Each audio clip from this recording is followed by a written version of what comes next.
This episode is proudly sponsored by Resilience Through Fitness. RTF's whole body health approach focuses on helping first responders get adequate rest, fuel, and physical preparedness for their challenging shifts serving the communities they love. The RTF coaching staff are all current first responders that have a passion for fitness. With one-on-one online coaching tailored specifically to your gym, home, and traveling needs, the staff strives to ensure that you come home safe at the end of the shift. RTF also donates a portion of select sales back to supporting veteran and first responder charities. Use the discount code GRITTY15 for 15% off your personalized coaching or next order online. That's GRITTY15 at resilience-through-fitness.com. All one word, resilience-through-fitness.com.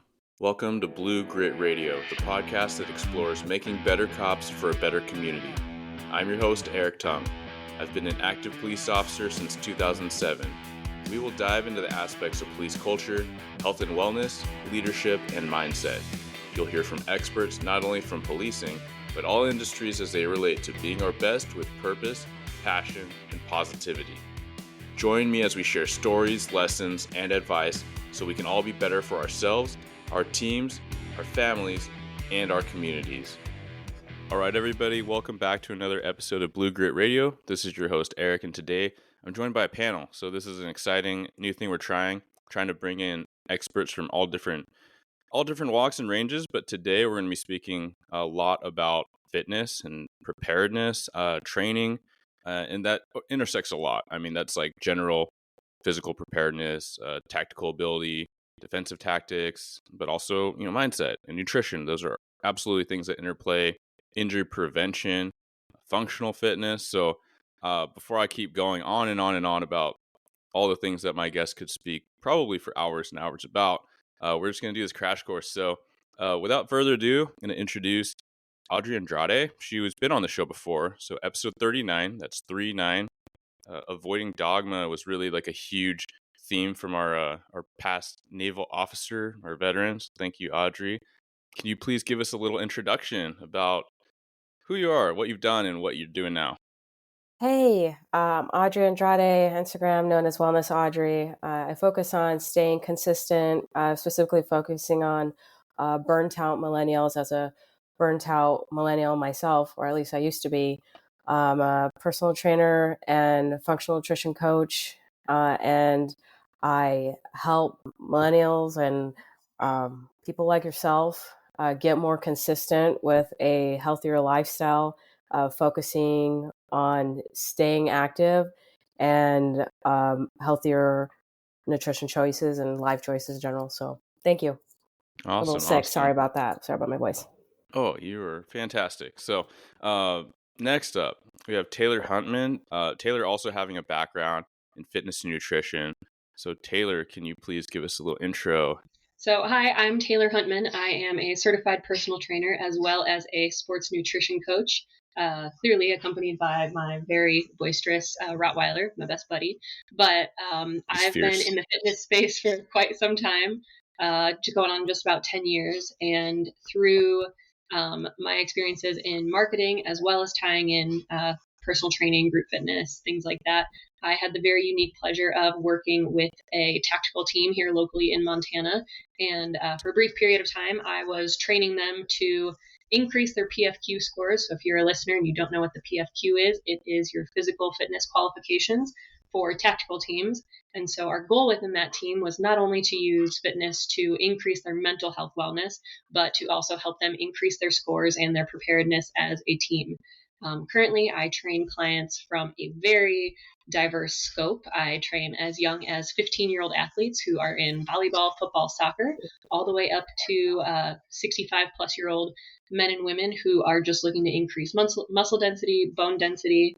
I use a modality of fitness techniques, and then we also talk through nutrition, recovery, and we just really kind of approach it from an all-encompassing approach, from your mental health wellness, how you slept that night, what we can do for injury prevention, what we can do to kind of rehab some old injuries, and, we set goals in terms of strength, recovery, movements we want to do, how we want to move for the rest of our life. For my young athletes, we focus on maybe increasing a vertical or performing better throughout the course of a game.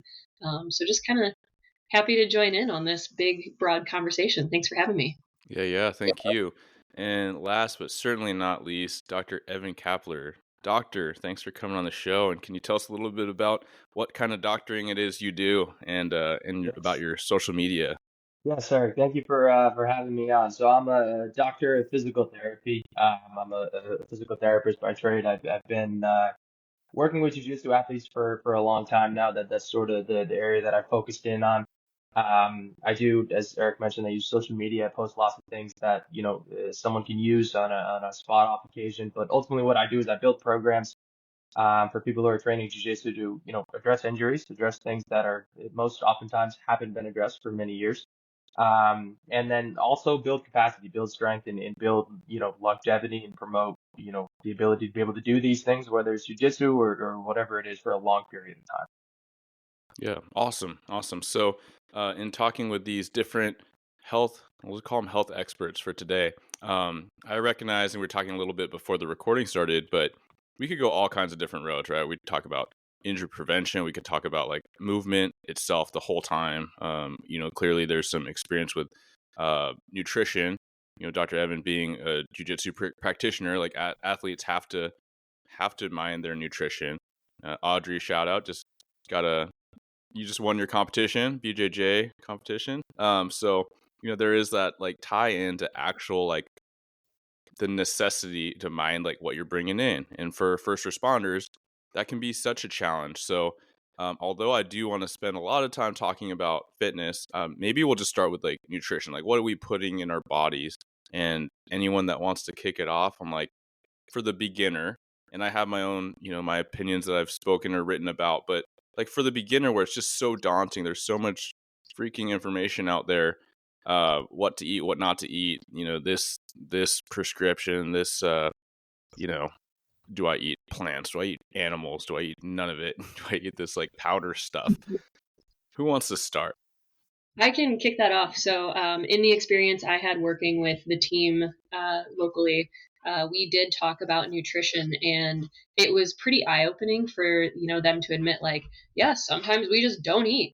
And I was like, Hmm. oh, okay, so how's that going to go when you need to, hop out of the car and go pursue a criminal? Are you going to be able to withstand that?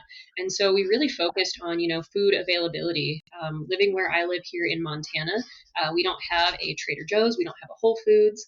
Oh For most of no. the people, yeah, I know it's really sad. It's a tough life here in Montana, but we don't have, some of those resources available to food. So we really just kind of focus on what protein is best available to you. So where we lack Trader Joe's, we have white-tailed deer, mule deer, elk. A lot of people do farming, or they invest in local protein sources: chicken, eggs, beef. They go out and they hunt. So we more or less focus on how can we use protein as a building block. And I think with that intention in mind, it makes it a lot more approachable to not get sucked down that bunny hole of, well, what do I eat? Just kind of start with protein: Greek yogurt, cottage cheese. Keep jerky and some protein bars in your vehicle with you. Just kind of have those snacks that keep you fueled, keep you going. And then, if they ask deeper questions, we'll tap into, like, well, what's a good protein bar? But for the most part, it's more or less, fueling and putting nutrients into your body that are going to support your job. If you're not a first responder, I'm still a big component of protein first. Use that as your building block, and then the rest of your nutrition falls in around that. Yeah, I love that. Audrey, Yeah, looks like you I'm got with something. that on Taylor. Just with my own clients, I always tell them prioritize protein, fat, fiber, 100%, because I most of my clients have had carbs demonized most of their lives, going through the Atkins phase, and then ketotarian, all of these movements that have made carbs the bad guy. And the crummy part about that is, um, if you even remotely are active, you need carbs. And if you're depleting yourselves of carbs, how are you going to perform on the mat? How are you going to perform at your job? It's actually really difficult to stay focused because your brain uses all of those sugars, the glucose, to be able to focus. So yes, I always say protein is that foundation, right? because your body uses those amino acids. But it's not demonizing any macronutrient as well. Yeah. Yeah, that's money. Dr. Evan, what are your thoughts? Yeah, I mean, I love where we're going with this on some of the stuff that Taylor and Audrey talked about, but I think too it's interesting. And again, nutrition is not necessarily my formal education, but I think, when you look at some of these trending diets that you see, right, you can pull up Instagram and you can start to see like, oh, this guy's doing carnivore and this guy's doing paleo and this guy's doing keto. I think at the end of the day, they're all kind of cutting out the same stuff, right? They're Mm-hmm. cutting out the processed foods, right? They're trying to eat real foods. They're trying to eat, things that are going to make them feel good, right? And I think for a lot of people, like if you can just cut those things out, I mean, that's the first step. It makes such a big difference. I would say when you pick up like a given food item, right? And an apple, you know what an apple is, that's real. Right, but if you pick up something that has a nutrition label on the back, if you don't know what any of those items are, I You just can't think even like, read them. Yeah. right, like what is probably not a good pick, right? Yeah. So yeah, I think just, very basic stuff, real foods, whole foods, things like that, I think are super important. Yeah, I love that. And just the simplicity of like protein, just thinking about that main macro, like a lot of processed food is devoid of that, right? And like the most hyper palatable foods, you might call them, right? Like the things that just like, you just know that they're sticking to you in the bad ways, right? It's just like Yeah. sugar and fat, and like it's usually not good. It's not like, we'll get into like natural sources of fat, or maybe we won't, but maybe I'll just take a nod to that, right? It's just like basically like Crisco vegetable oil, right? Like this super processed stuff. So I love that, right? That's the notion of staying on the outside of the grocery store, things that need to be refrigerated or, before too long. You can't keep apples, in your warm car for too long, like because they come from nature and that's going to be a bad day. So I appreciate that. And so that's a great place to start, right? Think about just natural foods that you understand that they are from nature. We are from nature. Like, let's look at it that way. To go on to the next step, maybe I'll stay with you, Dr. Evan, because you do work so much with people that are injured and people that want to optimize. And so there's obvious carryovers to first responders. I can literally count on two hands a host of guys that I'm working with that are injured, right? They're sidelined. They may or may not have surgery upcoming. And I always have my own perceptions and opinions of recommendations for people that are on the mend. Any thoughts on that? In terms of the nutrition side of things, just in terms of, everything all together. Yeah, like things that they should consider, like as far as like what I mean, I guess like my teaser, my like what I'm trying to get at is maybe like for muscle repair and like ligament repair and like what makes sense in those contexts. You don't just Yeah. rub Tiger Balm and everything? Yeah, I mean it just burns so I would good. home and biofreeze. Yeah. Yeah. Yeah, man, I have a couple of things on that, but I think, the thing that I always come back to is like, I see a lot of people that, have a given issue, right? Say it's back pain, knee pain, whatever it is. And then it's a very specific problem. I mean, a lot of these people have gone to a doctor. They have an MRI, which, it tells you exactly what's going on for what it's worth. And then there's a very general approach that they're taking on, right? They're trying to stretch more. Like a big one is like people will take on yoga, right? I'm going to add yoga into my routine, right? And like my whole thing is like, if I was injured, I would want to be as efficient and effective as possible about handling that issue, right? So if I could dial in, like, okay, there's 7 to 10 exercises that are the best possible inputs I can be putting into my body for that tendon, ligament, etc. to repair. That's what I want to focus in on. So I think just getting specific about that and dialing that in, that's sort of the approach that I come at with it. And honestly, I think both of these guys could probably speak better to nutrition and healing and that sort of thing. But I think like just dialing in the exercises, I think that's a huge gap that I see a lot of times that can be done a little bit better. Yeah. Yeah, and that's a perfect nod to like where we'll get next is in the things shared so far. What I'm hearing is just like knowing your tools and like applying the correct tool, right? Like Yeah. a tool could be like focusing on protein. A tool could be focusing on adding something healthy, right? Like talk about the example of an apple. Like okay, cool, but also removing things, right? Like by adding natural foods, we are by in essence removing these unnatural foods or these components that we don't really want.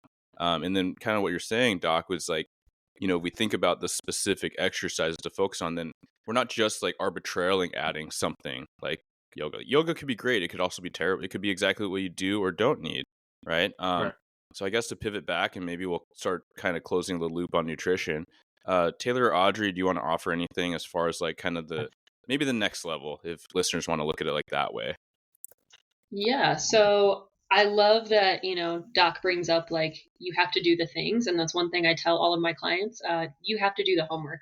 So if you are in physical therapy, if you are going to your chiropractor, if you have a team of health professionals that are working towards a common goal, one, you need to loop all of them in together. So if your chiropractor communicates something with you, something we need to avoid, something we need to improve on, tell me. If your massage therapist says, hey, you're pretty weak in this muscle, tell me. We will work on that.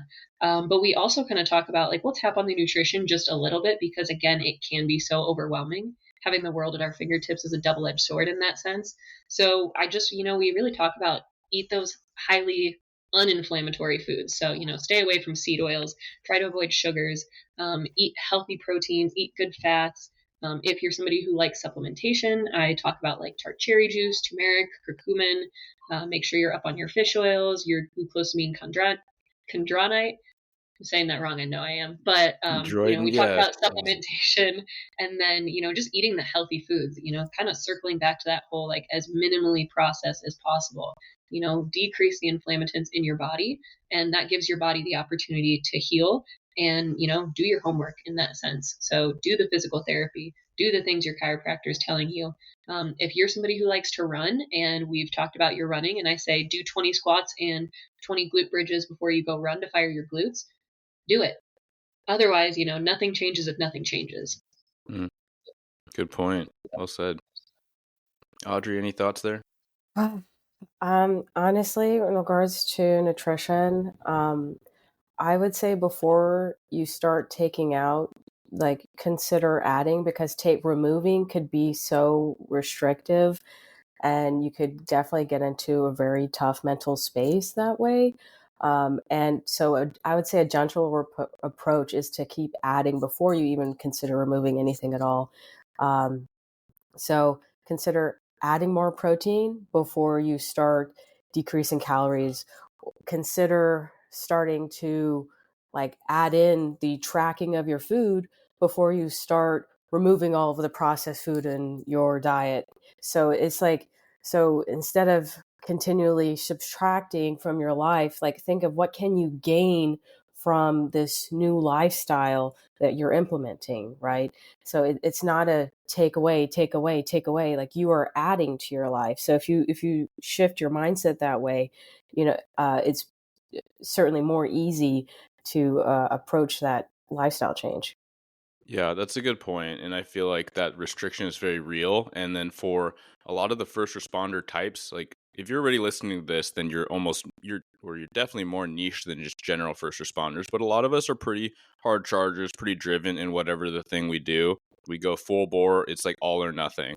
It's a light switch, not a dimmer. So I've felt it personally. I still contend with that where, hey, keto, that sounds really promising, not just because of like, balancing your energy levels, but then not needing food. So you can fast. I can intermittent fast with keto, and it's like a super thing. And then like this cognitive, Yeah, like boost. And so I did all that, right? But like this is twofold. One is that know like what it is you're doing, and then look at like the whole context. And the whole context is like to look at like the BJJ practitioners here, right? Like you just generally need to use toggle like explosive energy and non-explosive energy. That like carbs are very useful, right? And then for me to be a first responder handling a dog and then running a couple miles on no food, yeah, my body got acclimated to it.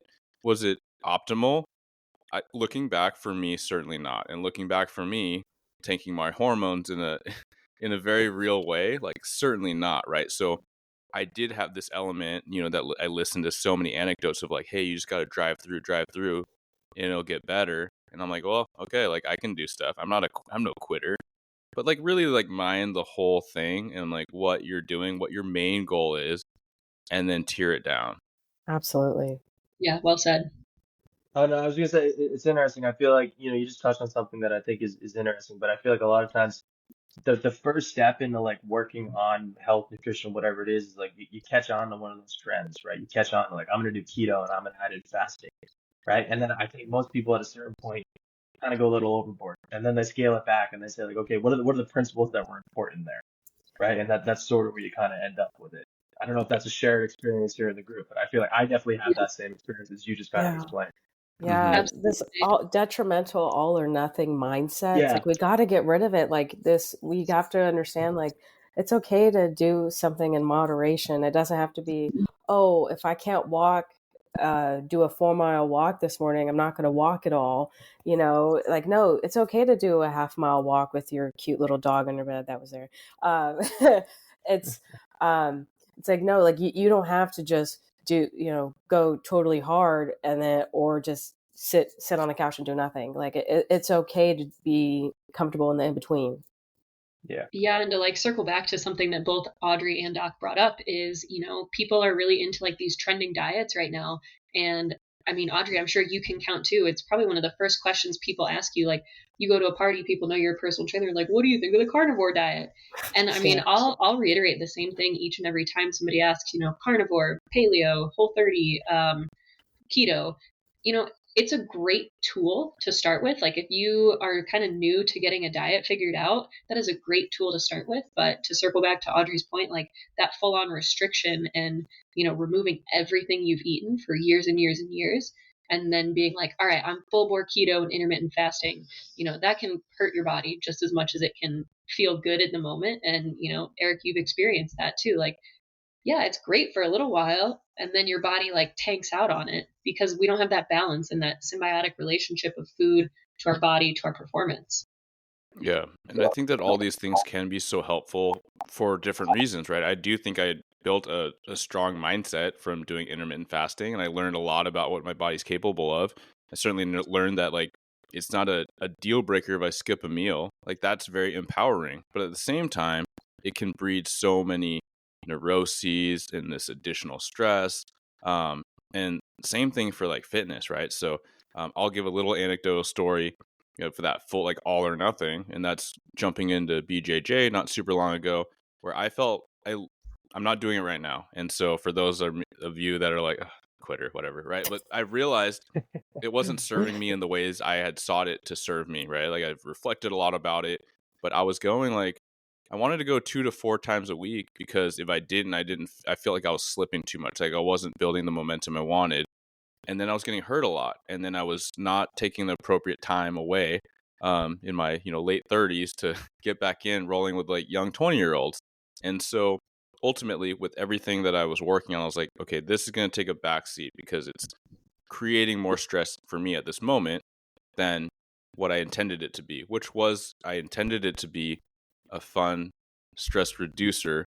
But for me in that stage of life, not the best fit, right? So we got to mind everything and know what our goals are. And then I guess we'll go to fitness, right? So I know that it's so hard, especially, kind of Taylor said, like, kind of nodded at this, right? Where you meet somebody or someone's just like, hey, what's the best thing for this? So in some ways, I'm asking you to speak to like this completely amorphous audience of like, hey, what are some things you should do or start with?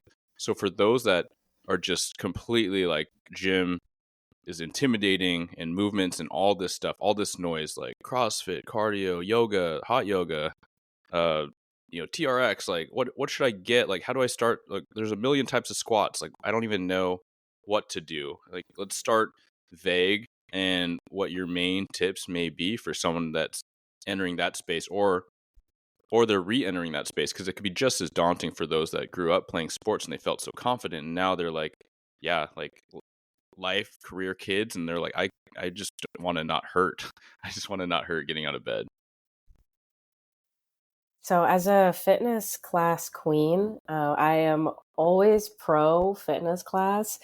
And like, if you're just getting back into it, it is such a perfect way to go be social, but also find a way to be more consistent with it. Like, it may be, you may feel cheesy going at first, but you start to build community. Like my husband, I'm greatly grateful, is a strength and conditioning coach at our jiu-jitsu gym. And and I go to his strength and conditioning classes, and I've made quite a few friends there, and it's awesome. So, But, whenever we move and go to a new gym, I'm probably going to find a new gym and go to fitness classes there, meet new people, find new ways to be consistent.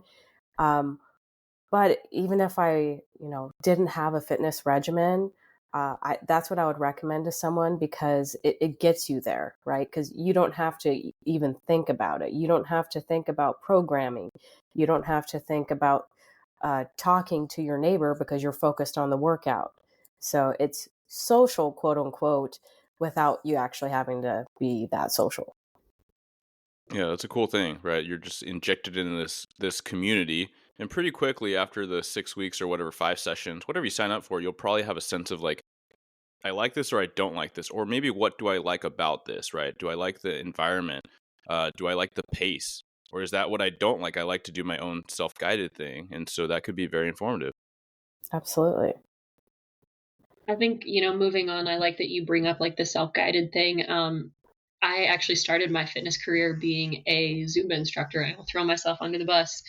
I taught Zumba. That was how I started, and It looks it's still hard. I would say I've never changing. done it. It It's looks so really hard. fun. Those ladies party, all right? They have a time when they're in there. And gentlemen, every now and then. But, I think there's a lot of people who just kind of like to go into the gym. I myself am one of those people. I plug in, the world's off, my music is on, and I'm just kind of focused in on me. And so to kind of expand to almost a more intermediate person, if you're going to a commercial gym that has equipment and machines, I kind of like to tell people pick 3 lower body machines, 3 upper body machines, and do 15 minutes of cardio. And that's a pretty good workout. So do sets of like 10 to 15 or sets of 10 to 15 reps. Do like 3 sets at each piece of equipment. Challenge yourself a little bit. So maybe make your last set heavier than your first 2 sets. So hit 3 upper body, 3 lower body. If you've got ab machines and you're confident using them and don't have lower back problems or hernias or anything like that, hit one of the ab machines and then hop on a treadmill or an elliptical for 15 minutes. And that gives you a solid 45-minute to 1 hour workout. And, it's just a good building block. You'll slowly get to be more confident with the equipment. You'll figure out how your muscles feel when you're doing stuff. And a lot of equipment is actually translatable to free weights. It's just figuring out, it's tapping into that mind to muscle connection. So that's another thing that I think if you're at that more intermediate level, like start thinking about how you're using your muscles. When you're in that beginner stage, like it's all just so overwhelming. And I love that Audrey brought up go to fitness classes because, yeah, you have somebody telling you what to do, telling you where to move, where to go, how to get there, and you don't really have to think about it. But if you're kind of taking that one step up, you got to start putting your brain in your muscles and, figuring out what machines use my upper body, what machines use my lower body, where can I target my glutes, my biceps, etc. And throw in a little bit of cardio. It doesn't have to be anything crazy. Just approach it with, I'm doing this for my health, not to, harm myself. Yeah, I love that. Doc, what you got? Where should people start? Like, what should they think about? Yeah, man, it's interesting. You guys were kind of going through this, and there's man, I wish I could remember exactly what it's called so I could cite it and tell you guys about it. But I remember when I was in college, there was a textbook we were looking at, and it had levels of adherence to exercise, right? And level 1 was like you know it's good to do, right? You know that to be a healthy, responsible human being, you should go to the gym a couple times a week. So you force yourself to go, right? And those people don't really stick with that routine very long. And then the next level is you start to identify with the thing that you're doing. And to me, that's like, that could be the jujitsu people, that can be the CrossFit people, or the workout people that say like, okay, I work out. This is something that I do. I go and do this, right? And then there's this final tier where you're doing something just for pure enjoyment. Like you just love to do it. Like you could do it all day. And the only reason you would stop is because you have to get back to whatever you're doing. There's no forcing yourself to do it, right? And I think for, if Zumba's your thing, if Zumba's something you could go Zumba all day on a Saturday, like that's a great starting point. Because now you're spending, so much time being physically active. And I think jujitsu is your thing. That's something that you're truly not worried about. Like, I got to get through this class. It's like, oh, wow, class is over. That's such a powerful way to get more physical activity in your life than something that's like, hey, maybe it's not your jam and you're really forcing it. You're not very likely to stick to that. Yeah, I love what you just said, Doc, and it was what popped into mind, or a version of that with what Taylor said, which is just, hey, just do like 15 minutes of cardio. But like cardio can be so many things, right? Like walking outside, and put a timer to it. Don't put a timer to it. That might enhance like how you feel, like driving somewhere and walking outside, right? Trees, nature, whatever. Taking your dog, like, hey, if you just realize, like, for yourself, maybe for your dog, like, this is part of being a good dog owner, and I feel like I'm giving to my dog, and my dog's so happy, and that makes you content and happy, like, that's cool too, right? So I think that those are really good points for people to think about. And this kind of non-judgmental, non-shameful thing is just being like, okay, where do I start, and how do I start figuring out, like, what works for me? What do I enjoy? Um, I want to ask Dr. Evan, especially with people that are rolling and potentially getting injured, but also like we see it so much at work where so many injuries come from really, you could get in the weeds of like they come from sitting in a car a lot and then uh jumping out and having some, moderate to high activity, from kind of a cold state. um are there any things that you would recommend people think about regardless of fitness level, but like things that are often ignored or negated that could aid in that, supporting the ignored muscles, things like that? Hmm.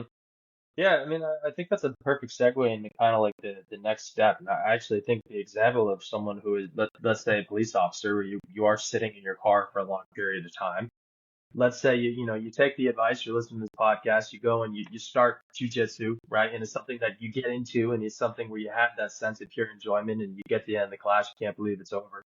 There's kind of a next step here, right? Where now you're talking about the postures that you're seeing in jujitsu, where you're sort of crunched over, Hmm. your knees are pulled in towards your chest, you're protecting your neck. That's sort of also the same posture that you're in if you're sitting in your car all day. Right. So now the next level is, okay, I need some general physical preparedness. There needs to be some things that I'm doing on a regular and consistent basis that address my mobility deficits, any stability deficits, start to build some capacity.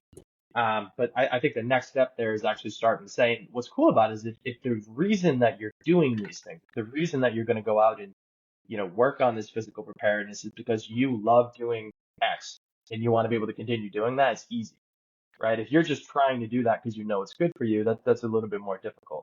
Um, but yeah, I mean, there's some basic principles. So one piece of advice that I think is very good. But if you look at your body, one of the first things I look at is kind of what a different joint or what a different area your body's going to require, right? So I think we're all probably familiar with the idea that like a tight hip can impact your knee as well as your back.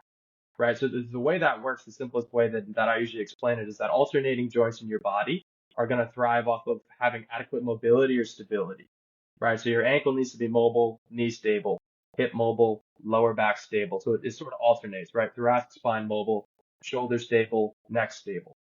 Right. So if you can start to, put some mobility in your thoracic spine and your hips and maybe train some core stability, that's a great foundation for saying, okay, if I can do this thing 15 minutes before I go to work, 15 minutes at the end of the day, that's a great start. And then from there, really building capacity. And that's more so getting into strength and conditioning, doing some things that have a little bit more lasting power than maybe a 15-minute routine that sort of, makes you feel a little bit more loose and open. Yeah. Yeah. So on that, are there any key movements that you tend to prescribe or, kind of dole out at a surface level that are generally like the big hitters that you would recommend, like top two or three? And we'll go around for, that theme of like, hey, priming movements and maybe like, yeah, I don't know if you want to call it like general mobility, kind of that warm up, or some people use it just as kind of that like self-care.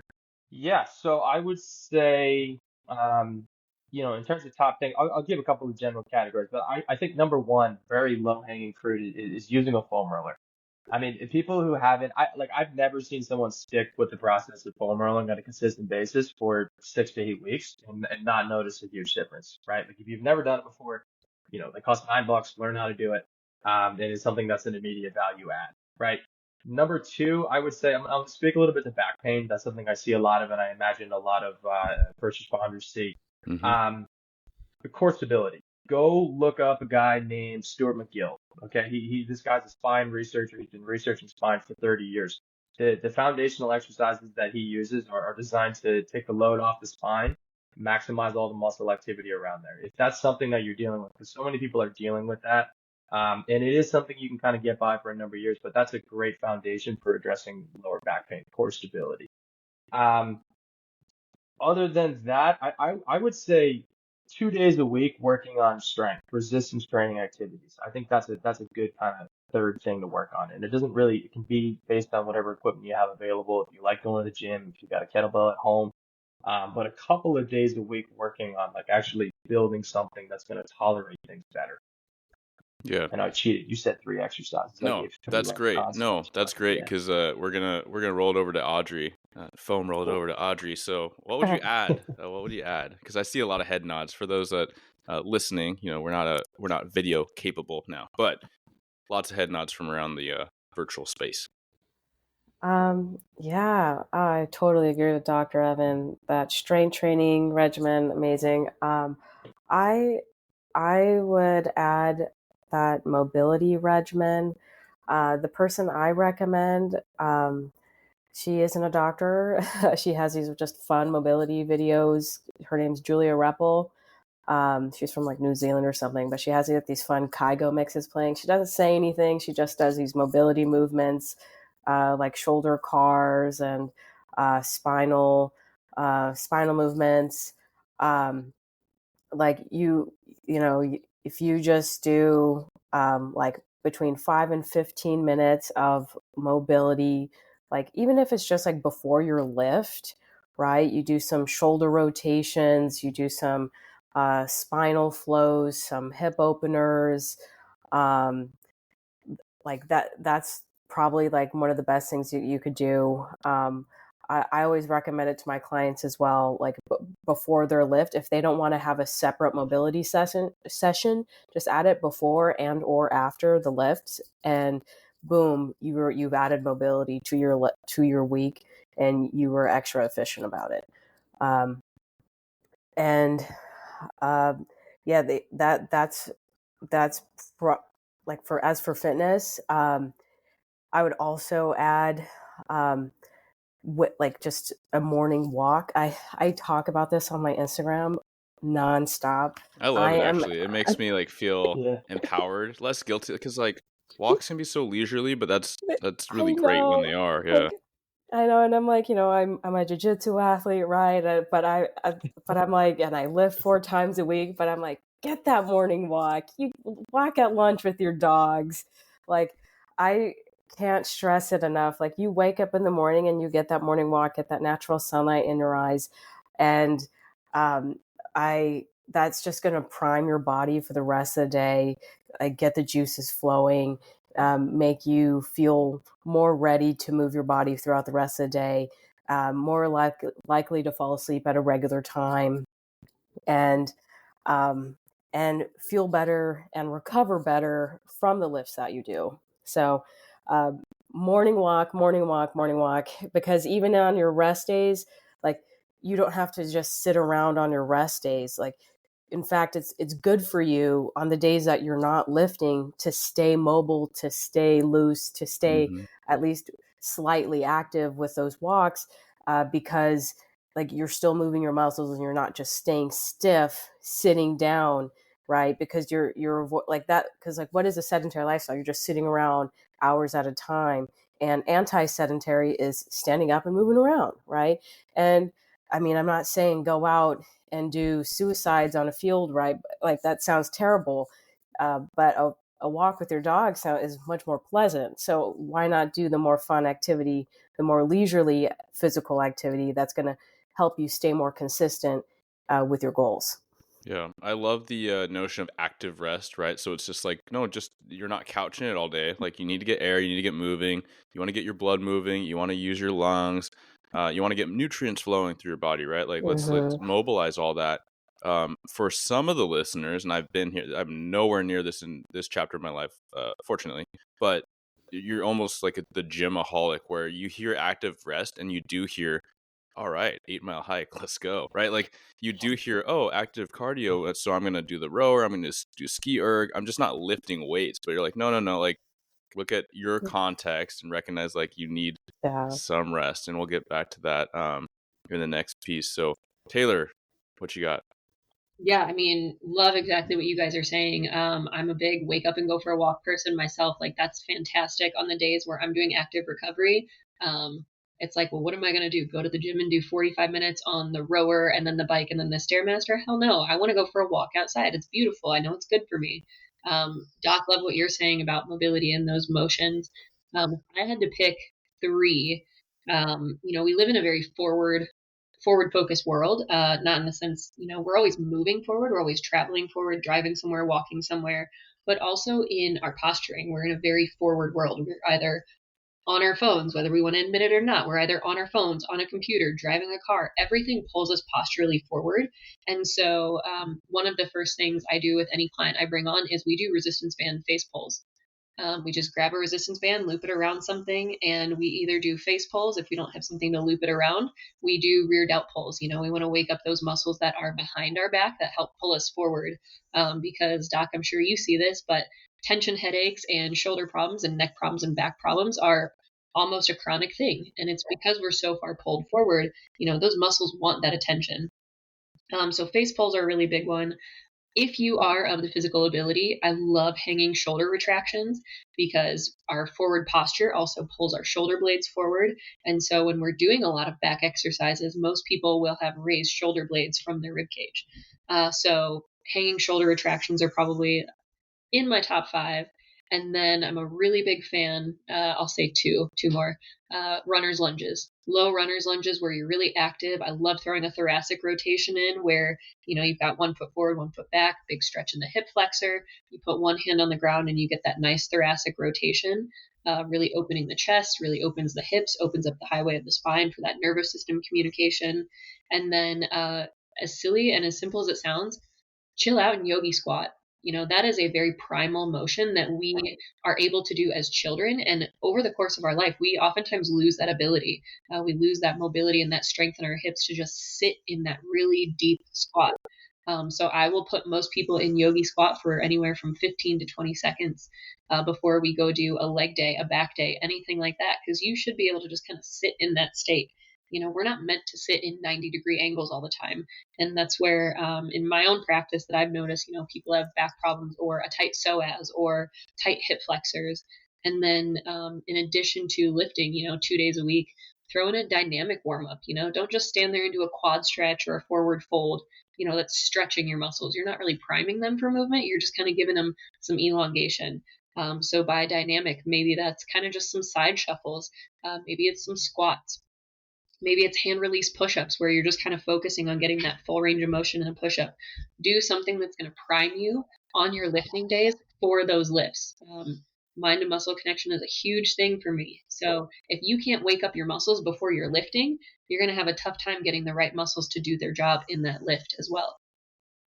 Yeah, those are fantastic. And some folks might need to listen back because you threw a lot of really good info and like good, clear examples. And that's kind of the next thing I was going to get to, right? Like we've talked about a little bit, but whether it's the jiu-jitsu and guard, right, where your shoulders are you're literally coming forward, which is already what we're fighting against, right? So whether you're in a car, whether you're at a desk, whether you have a vest carrier, right, a plate carrier, and it's pulling your shoulders forward, it's hunching your neck out, all these things, even in certain quote unquote good, physical regimens, like you might be like, doing barbell squats, but what else is that doing? Is that pulling your shoulders forward? Is that like pushing your neck out? And so you have these things that are meant to be helpful, and it's not to say don't squat, please squat. But do you have, for anybody, anything you'd add? I love the face pulls. I love, things with that scapular retraction, right? So just think about it simply in the ways of pull your shoulders back, open up your chest, right? Like bring your head up, and you can feel that. And like literally as we're talking, anytime anyone mentioned posture, I'm trying to remind myself to pull my shoulders back because that's always something I'm fighting. So anything else for, we'll start with upper body, but any other movements that y'all like to suggest people incorporate along those lines to help pull our shoulders back, open up our rib cage? I like a flowy cat-cow, right? So instead of just doing the basic like cat-cow where it's like up, down, you kind of just almost dance into it, like involving your hips, and then involving your shoulders, opening up. So almost making it a rhythmic dance, like, but without it being an actual dance, because like you're involving your entire upper body. That really helps. And then even if you're just standing, right, and you're like a standing cat-cow, if you will, like you push out your chest and then you extract excuse me, and then you like hunch your back, and I just do a few sets and reps of those. You could literally do them anywhere. Like I sometimes just do it if I'm standing in line, and I'm like, I don't care if you think I'm weird, I'm gonna just do it. So yeah, you don't have to be at the gym. Practice posture. I love that. Stand out, do your thing. Yeah. Doc? Big on thoracic rotations. Oh, sorry. Like thoracic rotations, like put one hand behind your head, one hand on the ground, and bring your elbow down to your wrist, rotate up. I see a lot of weakness in the lats as well. And I love, Audrey, that you bring up the cat-cow, because your lats do come into that. If you're doing that nice dancy flow, you get that nice stretch in your lats. They're engaged. We get them tucked into pockets. And that's kind of a metaphor I'll use for a lot of people is tuck your shoulder blades into pockets. So, we think of that good posture of like pull your shoulders back, stick your chest way up. But that's just you flaring your ribs. That's not you really standing up straight, Tuck your shoulder blades down in a pocket. They've got little pockets in the back. Tuck them down in. Think about having a belt around your waist and you're trying to tuck your shoulder blades and your lats into that belt. And that's good posture like that. If you're not used to it, is actually pretty tiring, but it's also a really good way to wake up those muscles. Retractions and really sticking those shoulder blades down. Anything you'd add, Doc? Yeah, I would just say, I think the original question was about stuff we would add upper body wise. I would just say pulling more than you're pushing, right? If you look at stuff you're doing in the gym for your upper body, you basically have pushing things away from you and pulling things towards you. And, particularly you'll see some guys, right? They're going to go into the gym and do 8 different variations of the bench press. And then they mirror muscles, right? Right? Yeah. Right. But yeah, literally take a piece of paper, write down everything you do in the gym, tally off how many pushing motions there are, how many pulling motions there are, and then check that you're pulling more than you're pushing. And if you're not, change that, and you'll probably start to feel a lot better. Yeah, I've heard different things, whether it's 2 to 1 or 3 to 2. Either any of you prescribe to those numbers or just say like, hey, let's just make sure it's more and start there? I just say more. Yeah, I like it. Okay, we're going to do a crash course. So lower body, same thing, same primers, right? We're sitting a lot. Audrey brought up a little bit of that flowy cat-cow, how it engages the hips. Any movements that you would say, hey, these are the must-dos or start here to combat all that, right? To combat not just the fatigue, the weaknesses, but then weaknesses lead to injuries, something that Dr. Evans sees a lot. So what do y'all have there? Taylor mentioned that yogi squat, and I thought that was great. And then I'd also add that 90-90 where you have like a 90 degree on both of your legs, and then you just switch on your legs, and then you just go back and forth. You do that enough, and you open up your hips, and then that runner's lunge Taylor mentioned as well. That like I would say focusing on your hip mobility, and then literally stretching your hamstring, like just focusing on stretching your hamstrings for like 10 minutes, like just hamstring stretches, like different kinds of hamstring stretches, like from dynamic to static, will like definitely help with that lower body mobility and then more mobility, more strength. Nice. Yeah, I love that. You stole my 90-90 hip transfer. That's my hands down favorite. Like that's one of my favorite tests to give people. Like, all right, so you're flexible, but how are your hips in mobility? So I think those are fantastic. Like that is a number one top prescriber, I would say. I'm also a big proponent, if you can, be the weirdo that sits on a ball. Like be that weird person who I'm sitting on one right now. Granted, it's really nice because I'm ADHD, so I can sit and bounce, but it's really good for that core stability in terms of our lower body. And then I'd have to say some alternating Cossack lunges. And I love using those because those are a really easy way for you to clearly measure and track progress. How deep can you get on one side versus another? What's that femoral rotation like as you shift into the right side and rotate that right toe up?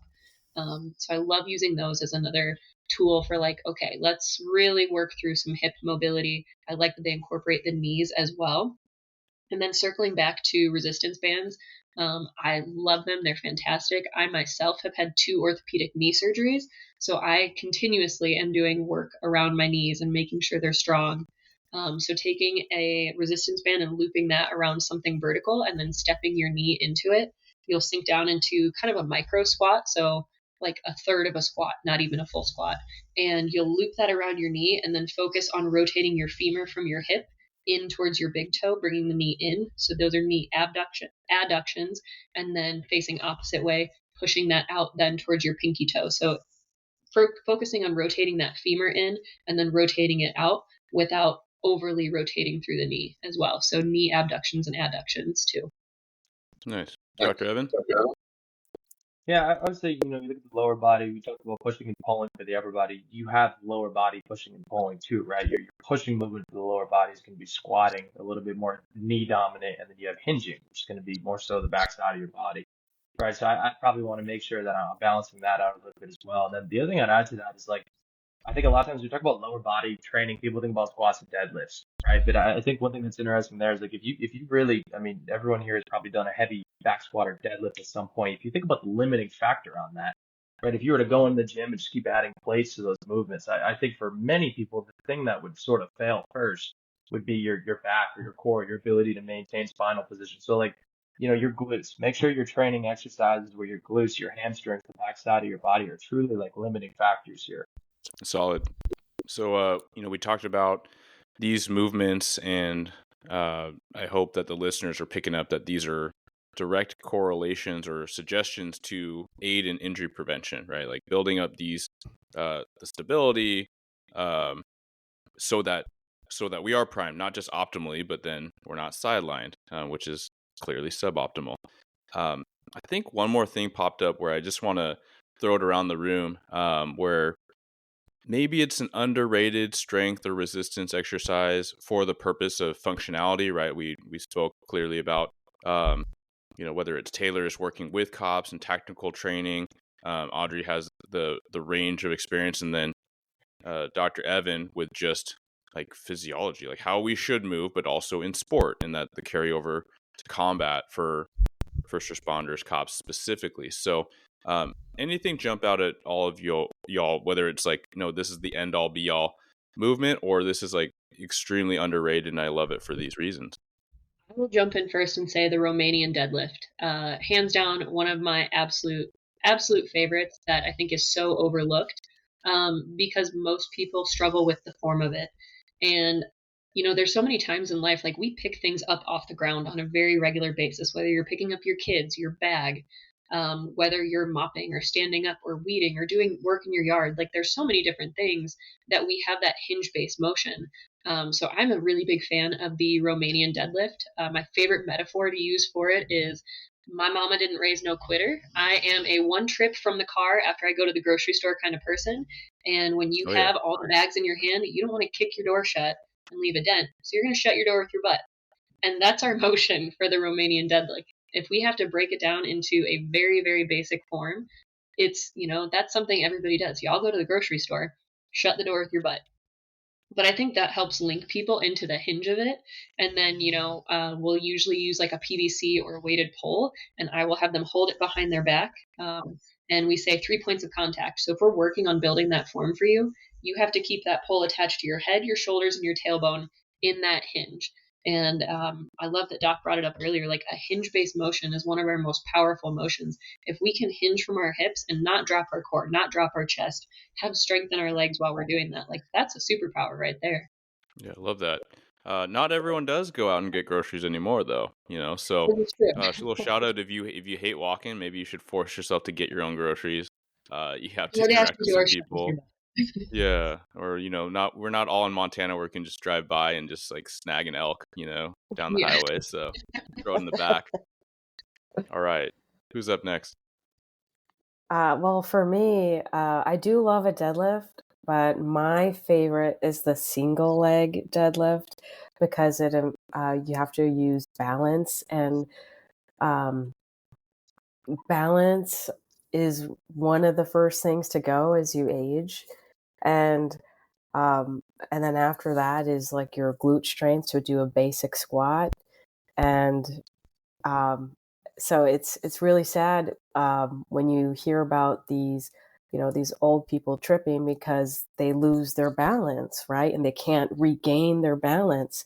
So that's why I always try to incorporate some sort of balance movement with my clients in their lifting regimen to maintain it. So if you can incorporate that, like ideally I prefer the single leg cardio, but there's so many other ones that you could do. But that one by far is my favorite because I love that it activates the glutes. Glute work's the best work.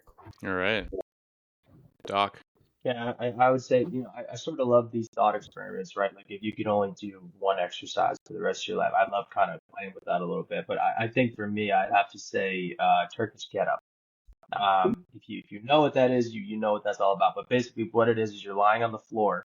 You're taking a weight off in the kettlebell, and you're basically standing up while holding that weight above you. And go look up a video if you don't know what it is. But I mean, it just in terms of broad application, it starts to fix a lot of different things about the way you move. It's rotational movement. You're moving in different planes of motion. It's single arm. It's single leg. It has a balance component. Trains your core, it trains your shoulders to stabilize, that kind of thing I talked about earlier about mobility in the upper back, stability at the shoulder, mobility in the hips. You literally hit all of those components in one movement. So it's funny, I think about that a lot. But if I could only do one movement for the rest of my life, I would just hammer Turkish get-ups. Yeah, it hits so many things. And so that's a great nod, right? Look up the video. So for all of you that are crushing it, doing your cardio or lifting, and it's clunky, right? Like listen to it back, because you literally just type into your search engine or type into YouTube whatever phrase or couple of words that any of our experts said today, and it'll pull up just a range of things. And don't just trust the first version with the most clicks, right? Like look at a couple, and you can generally, like most things, like see what the consistency is, or see how someone's projecting it, and where that might be helpful for you to adopt it or try it or ask somebody. So, man, we covered so much ground. I just kind of want to go around the room and once just see if there's any closing notes on the range of topics that you would leave listeners with, and please tell people where they can find you, where they can reach out. All right, we'll go off alphabetically. Double A, what's up? All right, I'm Audrey Andrade. You could find me on Instagram, Facebook, Twitter, or X now, Wellness Audrey. I'll leave you with you're only as good as what you stick with. You're only as good as what you stick with and what you can stay consistent with. If something works for you, do it, because that's what you're going to be able to stick to. Love it. Love it. Dr. Evan, we'll go first name alphabetical. I wasn't clear, but. Yeah, so my Instagram is Dr. Evan Kapler. Again, I work with primarily jiu-jitsu athletes, but I think I actually love what Audrey said about, the consistency piece. And I think something that I say a lot to my, people that I'm working with, and it probably applies to some of these hard-charging first responders here, but consistency over intensity, right? Because I think a lot of times the intensity is thing people think they can just kind of outwork something, but it's the consistency over a long period of time that counts. Yeah, love it. Taylor? Yeah, Taylor Huntman. You can find me on Facebook and Instagram as well, just at Taylor Huntman, all one word. And if I could leave people with anything today, it would just be to show up for yourself. Even if you don't have 100% to give, the days you only show up with 75% and you still do it anyway, that's you giving 100%. So if you've got a little to give that little bit. If you've got a lot to give, leave your soul at the gym if you need to. But stick with it, Give it what you got and be proud of yourself for that. Yeah, I love it. Well, I truly appreciate all of your time and insight and expertise. As always, I learned so much from this process, and so I know that the listeners are learning a ton as well. At the time of this recording, literally having a couple posts and reflections on someone I'm working with, which is, for his career prep, but he's so stuck on, putting his family first, which is, it's so applaudable. And my challenge to him and to everyone as we get sucked into the things we're doing is that it can't be at the expense of us, right? Like you have to take care of yourself. You have to work on yourself. You have to put the right inputs in, whether that's what you eat, whether that's how you move, or carving out some time to do these things, walking, right? Like you have to do that, or you won't be able to do the other things, which is to take care of your people, your family, the community. So it's a challenge, but you can do it, right? So I love the notions of staying consistent and starting simple, and then just taking time and building from there. So again, thanks so much. Thanks so much for your time and all the insight. Thanks for having us. Thank you. Thank you. Thank you for tuning into another episode of Blue Grit Radio. As always, support this community by subscribing, giving us a 5-star review, and following, liking, and sharing posts on Blue Grit Wellness on Instagram. You can reach me there or email me at bluegritwellness@gmail.com. Be well and stay gritty.